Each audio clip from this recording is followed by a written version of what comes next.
ఏ పనికైనా లంచమే. రాష్ట్రంలో పెంచుమీరిన అవినీతి, ఏడాది పాలన బాగలేదు, youth for anti corruption Telangana సర్వేలో వెల్లడి. నివేదిక విడుదల చేసిన సిబిఐ మాజీ జేడీ లక్ష్మీనారాయణ.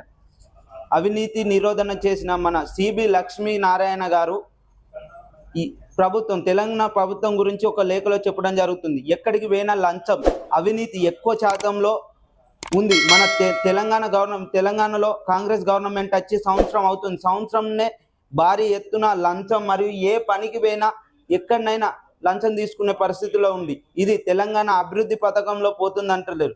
అవినీతిలో మరియు కింది స్థాయిలో ఇంకా అభివృద్ధి ఉన్న తెలంగాణను అభివృద్ధి దిగజార్చే పరిస్థితిలో ఉన్న కాంగ్రెస్ ప్రభుత్వాన్ని జేడీ లక్ష్మీనారాయణ గారు ఒక లేఖలో చెప్పడం జరుగుతుంది. ఉద్యోగాలు లేవు, ప్రధాన కారణం ఉద్యోగాలు కూడా ఇవ్వలేకపోతున్న కాంగ్రెస్ ప్రభుత్వం.